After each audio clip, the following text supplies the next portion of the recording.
Hello बच्चों, आज हम एक फिजिक्स का चैप्टर उठाने वाले हैं। The chapter name is motion. Motion से आपको क्या लगता है? मोशन मतलब मूवमेंट। कोई चीज है जो अपनी जगह टाइम के हिसाब से चेंज कर रही है। जैसे जैसे टाइम आगे बढ़ रहा है उसकी जगह कहीं कहीं कहीं कहीं आगे बढ़ रही है। तो वो जो चेंज है उसकी वजह से हमें लग रहा है कि वो मोशन में है, राइट। मोशन की एग्जाम्पल क्या है? अगर एवरीडे लाइफ का हम अगर देखें कि क्या क्या चीजें मोशन में है, लाइक बर्ड है, फ्लाई कर रही है, जगह चेंज कर रही है अपनी, तो वो मोशन में है। प्लैनेट्स है, मोशन में है। फिश है, स्विम कर रही है, मोशन में है। हमारी वेन्स में ब्लड फ्लो करता है, मोशन में है। Atoms, molecules, everything is in motion.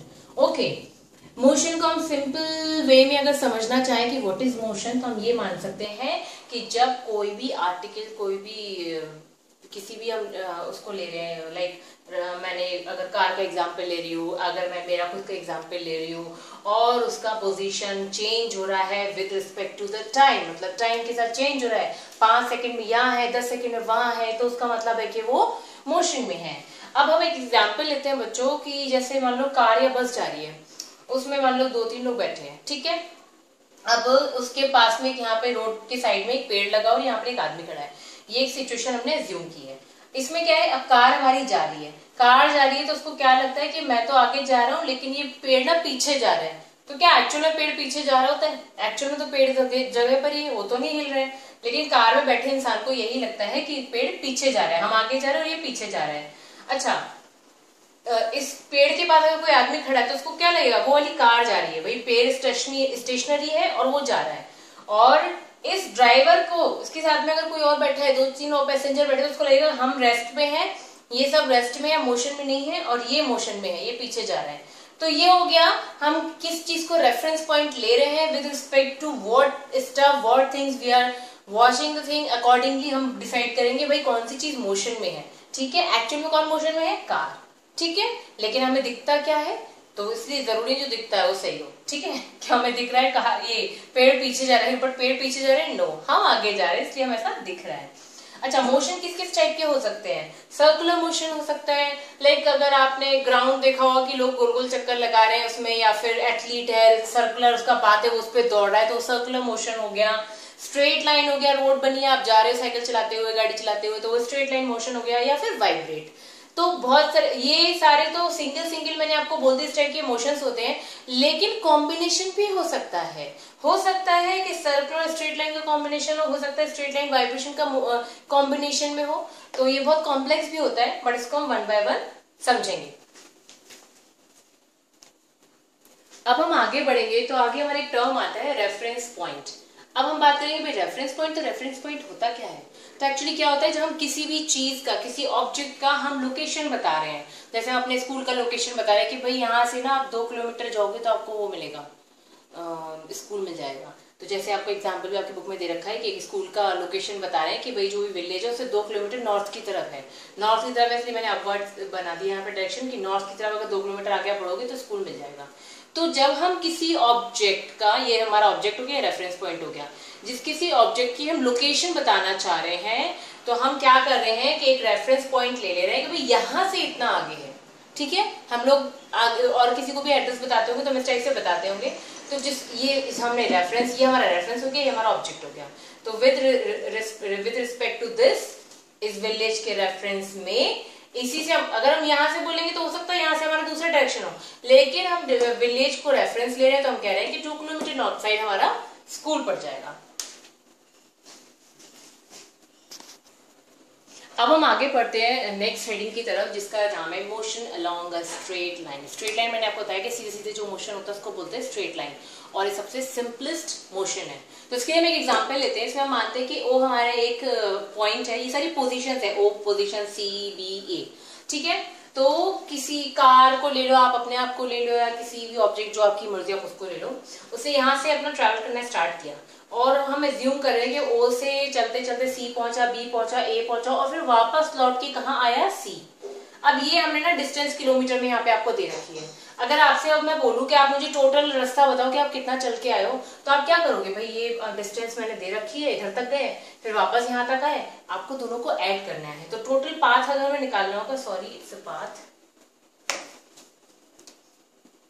Total path अगर हमें निकालना होगा तो हम क्या करेंगे? ओ ओ ए कितना है हमारा 60, कितना है यहाँ पे वैल्यू 60 रख देंगे ओ ए की वैल्यू, प्लस ए सी, क्योंकि हम बोल रहे हैं कि वापस लौट के आया कहाँ पहुंच गया सी पर, तो इसकी वैल्यू कितनी है, गिन लो, 5 का डिफरेंस है, 5 10 15 20 25 30 35, कितना है 35, ये मैंने जोड़ के यहाँ पे निकाल दिया, तो ये हमारा टोटल पाथ निकल गया, या फिर बोलेंगे टोटल डिस्टेंस निकल गया कि भाई उसने कितना चला है। अच्छा, टोटल डिस्टेंस को जब हम लोग बताते हैं ना, तो उसमें हमें सिर्फ न्यूमेरिकल वैल्यू चाहिए। मैं यहाँ पे क्या लिख रही हूँ, 95 किलोमीटर लिख रही हूँ, क्या मैं उसमें कोई डायरेक्शन वगैरह दे रही हूँ, नहीं। तो जब हम फिजिक्स में क्या होता है, जब फिजिकल क्वांटिटी के लिए हम सिर्फ न्यूमेरिकल वैल्यू लेते हैं, तो उसको बोलते हैं मैग्नीट्यूड, उसको क्या बोलते हैं, मैग्नीट्यूड बोलते हैं। तो एक तो आपका आता है इसमें, एक आएगा डिस्टेंस कैलकुलेट करने के लिए, और एक आता है आपके लिए दूसरा टर्म है डिस्प्लेसमेंट। अब डिस्प्लेसमेंट क्या होता है भाई, जो उसका स्टार्टिंग पॉइंट है, बिल्कुल ध्यान से सुनना बेटा, इट्स वेरी इजी, समझ जाओगे तो इट्स वेरी वेरी सिंपल, नहीं सुनोगे तो नहीं समझ पाएगा। डिस्टेंस क्या हुई, जो भाई हम पूरा चले, दैट इज डिस्टेंस। डिस्प्लेसमेंट क्या होता है, हमारी इनिशियल पोजीशन से हम कितना दूर है, shortest path from my initial position. तो अब इनिशियल पोजीशन से ओ पे थे, अब वो कह रहा हम सी पे वापस आ गए, सी पे वापस आते ना बेटा, तो ये इसका जो डिस्टेंस होगा ये हमारा कहलाएगा डिस्प्लेसमेंट। इवन हम एक और एग्जांपल मैं आपको लेके बताती हूँ, ओ ए एंड बी, मान लो मैंने यहां से ट्रैवल स्टार्ट किया, ठीक है, ओ से स्टार्ट किया है, पहले मैं ए के घर गई, ए मान लो मेरी फ्रेंड है, मैंने उससे एक कॉपी लिया, कॉपी दी, लेन देन किया, फिर मैंने फाइनली स्कूल पहुंचना था, ये मेरा स्कूल है, फिर मैं वापस यहाँ पर आई, और फिर यहां से घूम के वापस घर आ गई, तो ये डिस्टेंस होता है जो मैंने कवर किया। ओ से चले यहां, तो O A plus A B plus B O, तो ये हमारा क्या निकला, डिस्टेंस, क्या निकला है, डिस्टेंस निकला है। लेकिन अगर मैं इसी को डिस्प्लेसमेंट बोलूं तो क्या होगा भाई, मेरी इनिशियल पोजीशन से मैं कितने दूर हूं, अगर मैं बोलूं कि मैं स्कूल बी पहुंच गई हूं और वहां से मैं, मुझे बताओ कि मुझे डिस्प्लेसमेंट कैलकुलेट करना है, कैसे निकलेगा, तो हम क्या करेंगे भाई, इस ओ से ए पे गया, ए से बी पे गया, अब ये वाली पोजीशन, अगर मैं स्कूल के लिए पूछ रही हूँ, अगर मैं पूछ रही हूँ, क्योंकि आपको डिस्प्लेसमेंट जब भी पूछेगा ना, आपको जगह बताएगा कि किस किस पोजीशन में पूछ रहा है, तो पूछेगा कि बी पोजीशन पे जब है कार, तो आपका डिस्प्लेसमेंट क्या है, तो आप सिर्फ ये बताओगे, क्योंकि मैंने क्या कहा, इनिशियल पोजीशन से आप कितने दूर हो फाइनली, वो आपको बताता है डिस्प्लेसमेंट। और अगर मैं कहूं कि वापस घर ही आ गया, तो डिस्प्लेसमेंट क्या होगा, तो डिस्प्लेसमेंट बेटा हो जाएगा 0, ठीक है, कितना हो जाएगा 0। तो ये बात ध्यान रखने की है कि डिस्प्लेसमेंट तो 0 हो सकता है, लेकिन डिस्टेंस कभी भी 0 नहीं होती है, ठीक है। डिस्टेंस क्यों नहीं 0 होती है भाई, मैंने 5 किलोमीटर चला, 10 किलोमीटर चला, कुछ तो चला, वो तो डिस्टेंस है, वो तो 0 कभी नहीं सकती। आप कार में भी ट्रैवल करते हो, उसमें दिखाते ना इतना किलोमीटर चल गई कार, तो डिस्टेंस कभी 0 नहीं होती है। लेकिन डिस्प्लेसमेंट होता है कि हमारी इनिशियल पोजीशन से जो भी फाइनल पोजीशन है, वापस आ गए, बीच में है, पास में है, इधर है, उधर है, किधर है, वो होता है displacement. The shortest distance for the final object from the initial position, ठीक है, तो वो डिस्प्लेसमेंट है। आगे बढ़ते हैं बच्चों।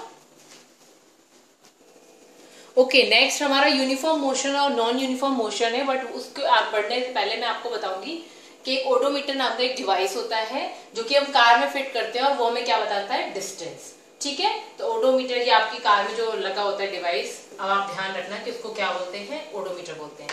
Now the next is uniform motion and non uniform motion. Uniform motion, uniform को क्या लग रहा है कि एक यूनिफॉर्म होता है कि बिल्कुल same same same same, okay. आप लोग यूनिफॉर्म पहनते ना, स्कूल में यूनिफॉर्म पहनते हो, तो कैसी होती है, सेम होती है ना, तो उसी वो सेम वाला आप यहाँ उठाओगे, तो इसमें क्या होता है, सेम डिस्टेंस चलेगा, सेम टाइम, ठीक है। तो जैसे मान लो फर्स्ट सेकंड में 5 मीटर चला, सेकंड सेकंड में वही फिर से 5 मीटर चला, थर्ड सेकंड में फिर से 5 मीटर चला, तो वही हर सेकंड में 5 मीटर ही बढ़ रहा है, तो equal distance and equal time, तब वो यूनिफॉर्म मोशन होता है, ठीक है। और नॉन यूनिफॉर्म मोशन क्या होता है, जैसे कि आप जॉगिंग कर रहे हैं, आप जब पार्क में जॉगिंग कर रहे होगे तो मे भी समटाइम्स डॉगी सामने आ जाए, तो आपको रुकना पड़ेगा, फिर आप जा रहे हो, सड़क खाली था, बहुत तेज दौड़ रहे हो, फिर आप देखोगे कोई सामने आ गया या साइड से आ रहा, तो आप थोड़ा सा रुक के धीरे होके जाओगे, तो इस टाइम में क्या होता है, ये नॉन यूनिफॉर्म मोशन है, आप ना एक कॉन्स्टेंटली एक तरीके से नहीं जा सकते। या फिर आप कार चला रहे हो क्राउडेड रोड पे, तो क्या करोगे, जहां खाली मिलेगा तेज चलाओगे, फिर कोई कार आ गई, कुछ सामने आ गया, तो रुकना पड़ता है, तो वो नॉन यूनिफॉर्म मोशन हो गया, ठीक है। और इसकी एसआई यूनिट बेटा स्पीड की होती है, स्पीड, अब हम क्योंकि स्पीड देखेंगे, व्हाट इज स्पीड, इसकी एसआई यूनिट होती है मीटर पर सेकेंड, ठीक है। अब स्पीड के बारे में बात करते हैं। अगर हमें स्पीड निकालना हो तो हम क्या करते हैं, डिस्टेंस अपॉन टाइम। अगर यूनिफॉर्म मोशन है तो हमारा से डिस्टेंस अपॉन टाइम करके स्पीड निकाल लेंगे। फॉर्मूले के रूप में लिखना है तो v equal to S upon T, जहां पे v हो गया आपका स्पीड, s हो गया आपका डिस्टेंस और टाइम हो गया t। लेकिन अगर नॉन यूनिफॉर्म मोशन है, अब जैसे आपकी बुक में ना एक एग्जाम्पल भी दे रखा है कि, एक मिनट रुक जाओ, वेयर इज एग्जाम्पल, ओके। जैसे कि इसने बोला है कि एक कार ट्रेवल कर रही है जिसका डिस्टेंस है 100, जो पहले 2 आवर्स में 100 किलोमीटर जा रहा है, ठीक है भाई। फिर उसके बाद एवरेज, और इसकी एवरेज स्पीड है 50 kilometre. Okay pardon, may be the example is something else. आप कुछ और ले लो, मेरे को मैं बताती हूँ आपको। क्या आप मान लो एक कार ले रहे हो, उसका वो बताएगा कि भाई इतने क्या नाम है, इतनी डिस्टेंस, मान लो 5 किलोमीटर चला वो। मैं यहाँ पे एग्जाम्पल ले लेती हूँ। मान लो 5 किलोमीटर चला और ये हम मान रहे हैं कि मान लो 1 आवर में गया, ठीक है। 1 आवर वैसे बहुत ज्यादा हो गया, 1 आवर नहीं, आप 5 मिनट ले लो, ठीक है, ऐसे ले लो, अंदाजे में ले लो बेटा। तो don't consider this thing as standard, just example कि आपको कैसे बताना है। 5 किलोमीटर चला 5 मिनट में, अब अगले 2 मिनट में भाई वो 3 किलोमीटर जा रहा है, फिर 5 किलोमीटर चल रहा है तो मान लो अब 1 मिनट में गया। तो क्या हो रहा है कि भाई डिस्टेंस भी हमारी कम ज्यादा हो रही है, टाइम भी हमारा कम ज्यादा हो रहा है। तो यूनिफॉर्म मोशन है, अब इस नॉन यूनिफॉर्म मोशन है।